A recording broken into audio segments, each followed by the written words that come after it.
चलिए खबरों की शुरुआत करते हैं अडानी मामले को लेकर, जहां एक और अपोजिशन मरकजी सरकार को घेरने की पूरी कोशिश में है, तो वहीं ये मामला अब सुप्रीम कोर्ट में पहुंच गया है। Supreme court US based short seller Hindenburg research report के मुताबिक अडानी ग्रुप के खिलाफ जांच की मांग वाली कांग्रेस नेता डॉक्टर जया ठाकुर की अर्जी पर 17 फरवरी को सुनवाई के लिए सहमत हो गया है। अर्जी में इल्ज़ाम लगाया गया है कि पोर्ट टू पावर ग्रुप ने गलत तरीके से अपने कंपनियों के शेयरों की कीमतों को बढ़ा चढ़ाकर दिखाया है। ये अर्जी कांग्रेस नेता डॉक्टर जया ठाकुर के जरिए दाखिल की गई है। इसमें इल्ज़ाम लगाया गया है कि गौतम अडानी और उनके मददगारों ने लोगों के लाखों करोड़ ठगे हैं। अर्जी गुजार ने सुप्रीम कोर्ट के एक सिटिंग जज की देखरेख और निगरानी में CBI, ED, DRI, SEBI, RBI जैसी जांच एजेंसियों के जरिए जांच की मांग की है। नई दिल्ली और मुंबई में ब्रिटिश ब्रॉडकास्टिंग कॉरपोरेशन के दफ्तरों में आईटी का सर्वे दूसरे दिन भी जारी रहा। जराये के मुताबिक कर्मचारियों के लैपटॉप स्कैन किए गए। ये सर्च ऑपरेशन कल रोज दोपहर 12 बजे से शुरू हुआ था। बताया जा रहा है कि इंटरनेशनल टैक्सेशन में गड़बड़ी को लेकर बीबीसी के दिल्ली मुंबई दफ्तरों पर आईटी की एक टीम जांच के लिए पहुंची थी। रिपोर्ट के मुताबिक जांच के लिए पहुंची आयकर की टीम ने ऑफिस में मौजूद मुलाजमीन के फ़ोन भी जब्त कर लिए और उनसे दफ्तर छोड़कर घर जाने के लिए कहा। जराये ने बताया कि अफसरान 2012 से अब तक के अकाउंट्स की जानकारी पता कर रहे हैं। अफसरान ने कहा कि यह कार्रवाई टैक्स चोरी की जांच के सिलसिले में की जा रही है। बीबीसी के दिल्ली मुंबई दफ्तरों पर आईटी की रेड के बाद से इस पर सियासी बयानबाजी का सिलसिला लगातार जारी है। आम आदमी पार्टी भी इस मुद्दे पर सरकार को घेरती हुई नजर आ रही है। पार्टी के कन्वीनर और दिल्ली के वजीर आला अरविंद केजरीवाल ने आईटी की इस कार्रवाई पर अपने रद्द अमल का इजहार किया। उन्होंने ट्वीट कर लिखा, मीडिया लोकतंत्र का चौथा स्तंभ है। मीडिया की स्वतंत्रता पर हमला जनता की आवाज़ दबाने के बराबर है। जो भी भाजपा के खिलाफ बोलता है उसके पीछे ये लोग आईटी, सीबीआई और ईडी को छोड़ देते हैं। क्या भाजपा देश की लोकतांत्रिक व्यवस्था और संस्थाओं को कुचलकर पूरे देश को अपना गुलाम बनाना चाहती है? बीबीसी पर आईटी की रेड को लेकर कांग्रेस लीडर पवन खेड़ा ने मरकजी हुकूमत पर निशाना साधा है। उन्होंने कहा है कि ईडी, सीबीआई, आईटी की भी अलग अलग देशों में शाखा खोलनी चाहिए। इन्होंने देश का मजाक बना दिया है।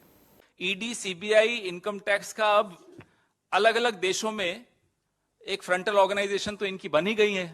अलग अलग देशों में इनकी शाखाएं बना देनी चाहिए। जैसे आरएसएस की शाखाएं होती ना, वैसे ईडी की शाखा अमेरिका में, इंग्लैंड में, शायद फिर हिंडलबर्ग जैसे लोगों को भी चुप करा सके। मजाक बना दिया है देश का।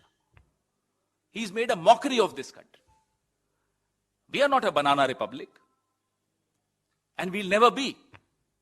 लेकिन आप जो इस देश में कर रहे हैं,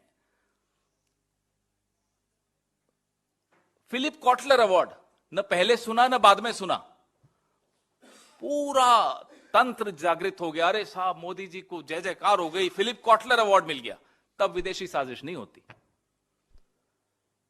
ऐसी ऐसी अखबारें जिनका कभी नाम नहीं सुना विदेशों में, कहीं उन्होंने पेज 1 पे छाप दिया कि मोदी जी महान है, तो मोदी जी बस उसी को लेकर पूरे देश में डिबेट्स हो रही होती हैं।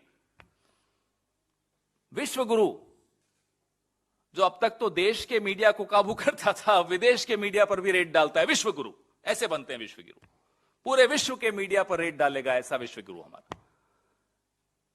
मजाक बना दिया। हंस रहे हैं लोग हम पर, और दुख होता है कि जब भारत जैसे देश के प्रधानमंत्री की हंसी उड़ती है इस तरह से।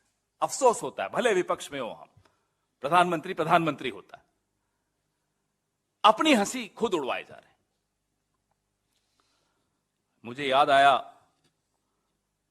लंदन में ही एक नजारा, मैदाम त्यूसाथ म्यूजियम में इनकी मोम की एक छवि बनी मोदी जी की। वो नजारा आप याद करिए, खड़े होकर उसको निहार रहे थे, अपनी ही छवि को।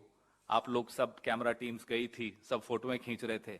तब कोई विदेशी साजिश नहीं थी। असम में बाल विवाह यानी चाइल्ड मैरिज के खिलाफ बड़े पैमाने पर की जा रही सरकारी कार्रवाई पर गुवाहाटी हाईकोर्ट ने सख्त तनकीद का इजहार किया है।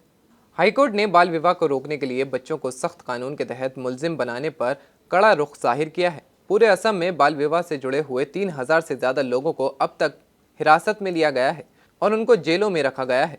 इस कदम का खवातीन ने भी जमकर एहतजाज किया है और अपने परिवारों के एकमात्र कमाने वाले लोगों को गिरफ्तार किए जाने की मजम्मत की है।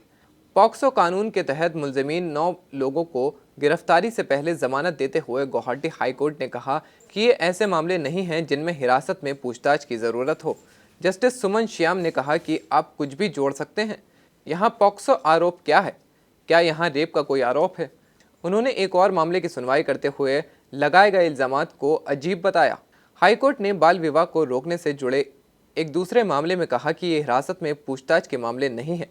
आप कानून के मुताबिक आगे बढ़ें, चार्जशीट दाखिल करें। अगर वे दोषी हैं तो उन्हें दोषी ठहराया जाता है। यह कदम लोगों की जिंदगी में तबाही मचा रहा है। इससे बच्चे, परिवार के लोग और बूढ़े लोग परेशान हैं। राजस्थान के सीएम अशोक गहलोत की ओर से विधानसभा में पेश किए गए सरकार के आखिरी बजट में सरकारी मुलाजमीन की अनदेखी करने का इल्जाम लगाते हुए मुलाजमीन तंजीमों ने रियासती सरकार के खिलाफ आंदोलन का बिगुल बजा दिया है। बजट में मनमाफिक ऐलान नहीं होने से नाराज रियासत के 8 लाख मुलाजमीन ने रियासत भर में काली पट्टी बांधकर काम किया और सरकार के खिलाफ अपना एहतजाज दर्ज कराया। जयपुर के सचिवालय और दीगर सरकारी महकमों में काम करने वाले मुलाजमीन ने काली पट्टी बांधकर सरकार के खिलाफ नारेबाजी भी की।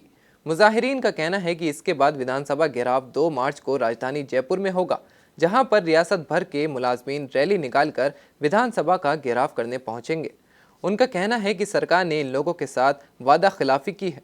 बजट से पहले संवाद बैठक के दौरान जो सुझाव सरकार को दिए गए थे, उन्हें बजट में शामिल नहीं किया गया है। प्रदेश भर में काली पट्टी बांधकर जो इस बजट में सरकार द्वारा कर्मचारियों के हित में नहीं होने के कारण कर्मचारियों में बहुत बड़ा आक्रोश है और इसी को देखते हुए आज प्रदेश भर में सभी जगह काली पट्टी बांधकर सरकार को विरोध दर्ज करवा रहे हैं, जिससे राजस्थान की सरकार शीघ्र कर्मचारियों की जो मुख्य मांगे हैं उन मांगों पर चर्चा करें और उसको इम्प्लीमेंट करें। जिसमें मांगे हैं, एक तो हमारा चयनित वेतनमान है 9/18/27 के स्थान पर 8/16/24 है।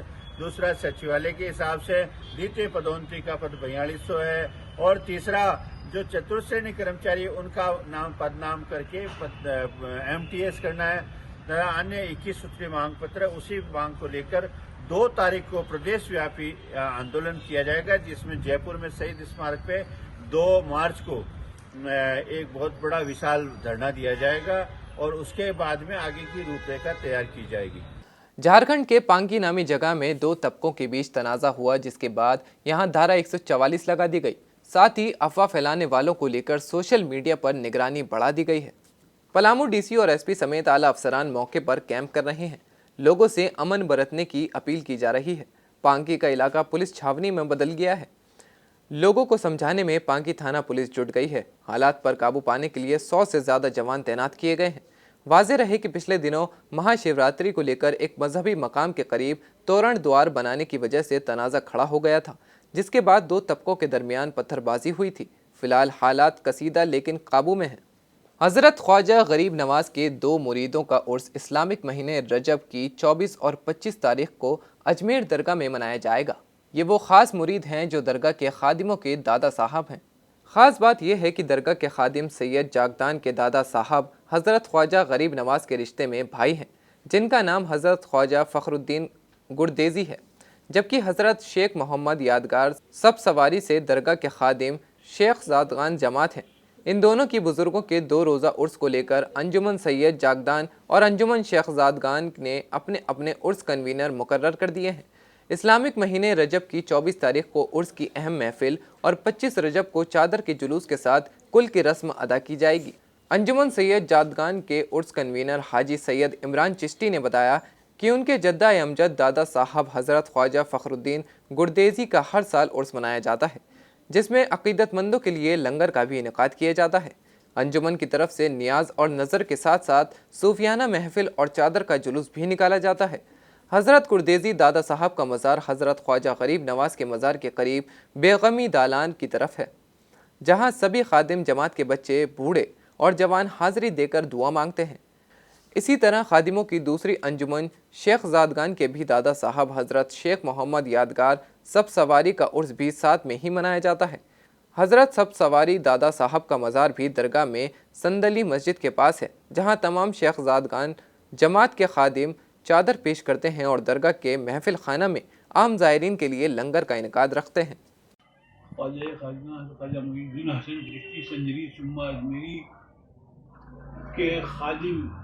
शेखुल मशाइख हज़रत सैयद मोहम्मद यादगार सुल्तान सब्ज़वारी रहमतुल्लाह अलैह, जो हमारे जद्दे अमजद हैं, उनका सालाना उर्स मनाया जा रहा है।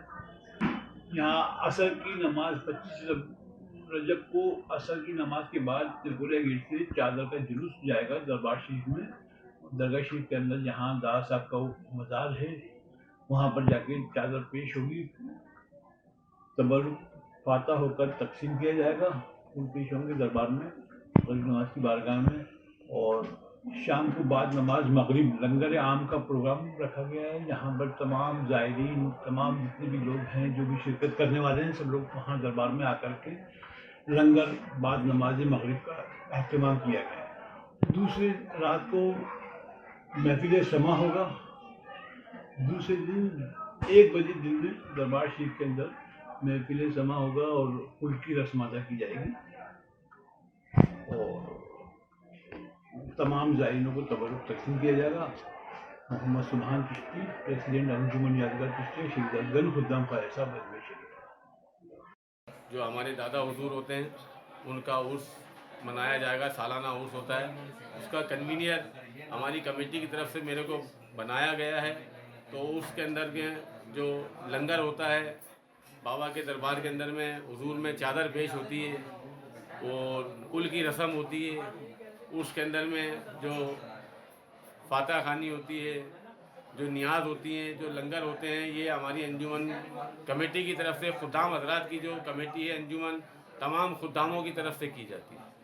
जी, प्रोग्राम के वक्त में क्या तकरीर का प्रोग्राम और महफिल कव्वाली और लंगर का एहतमाम? पहले चादर हुजूर गरीब नवाज के दरबार में हमारे दादा साहब में हमारे जद्दो अमजद हज़रत ख्वाजा फखरुद्दीन कुरदैदी रहमतुल्लाह अलैह के मज़ार शरीफ में चादर पेश होएगी जो हमारे जद्दो अमजद हैं। फिर उसके बाद में कुल होएगा। कुल के बाद में मोइनिया शादी हॉल है जो हमारा कमेटी का है, वहाँ पर लंगर का एहतमाम रखा गया है तमाम खुद्दाम हजरात की तरफ से। ख्वाजा फखरुद्दीन कुरदैदी रहमतुल्लाह अलैह गरीब नवाज के साथ आए थे और आप उन्हीं के खानदान जी, हुजूर गरीब नवाज के साथ आए थे और हुजूर गरीब नवाज के फूफी साथ भाई होते थे और ख्वाजा साहब के पीर भाई भी थे। तो गरीब नवाज को जब वहाँ से भेजा गया तो हमारे दादा साहब को साथ भेजा गया। यहाँ पर आके गरीब नवाज ने हमारे दादा साहब की शादी कराई। उनकी औलाद में से हैं जितने भी दरबार में गद्दी नशीन लोग हैं, सब ख्वाजा फखरुद्दीन कुरदैदी रहमतुल्लाह अलैह की औलाद में से। दरगाह के खादिम जो है वो क्या काम है उनका यहाँ दरगाह में? दरगाह के खादिम ख्वाजा साहब के दरबार के अंदर में सब में पहला काम तो गरीब नवाज ने जो हमारे को सिखाया है वो ये सिखाया है कि तमाम आलम इस्लाम के लिए दुआ करने का और गरीब नवाज के दरबार के अंदर में लंगर जारी और कायम रहे। लंगर बाबा के दरबार में सुबह शाम दोनों टाइम जारी रहता है। गरीब नवाज ने यही सिखाया है हमारे को। ख्वाजा साहब ने हमेशा अपना हाथ यूँ रखा है, उस सैयदों का हाथ हमेशा यूँ ही रहता है। हमारा काम है दोनों टाइम लंगर बनाना, आने वाले ज़ायरीन को खिलाना और उनके लिए दुआ करना।